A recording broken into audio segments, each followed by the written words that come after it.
Israël, de son côté, va plus loin, interdit désormais d'entrer sur le territoire les résidents français, allemands, espagnols, autrichiens et suisses, sauf s'ils peuvent disposer d'un lieu en Israël pour se mettre en quarantaine. Antoine Mariotti, vous êtes avec nous en direct de l'aéroport Ben Gourion à Tel Aviv. On le voit, assez peu de passagers dans le hall de cet aéroport derrière vous.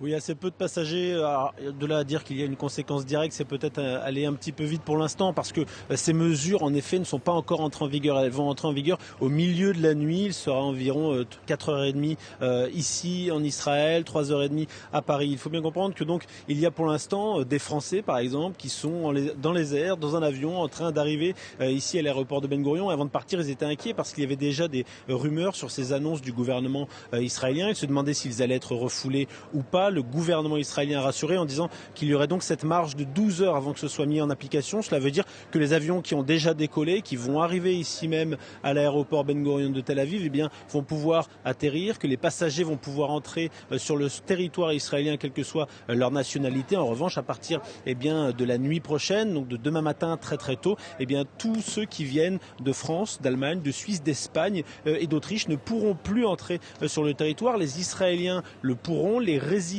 israéliens, c'est-à-dire des étrangers qui vivent ici régulièrement parce qu'ils sont mariés à un Israélien ou autre par exemple, pourront entrer mais devront passer 14 jours en confinement pour ne pas contaminer qui que ce soit. Et donc voilà, des mesures assez importantes prises par le gouvernement israélien aujourd'hui.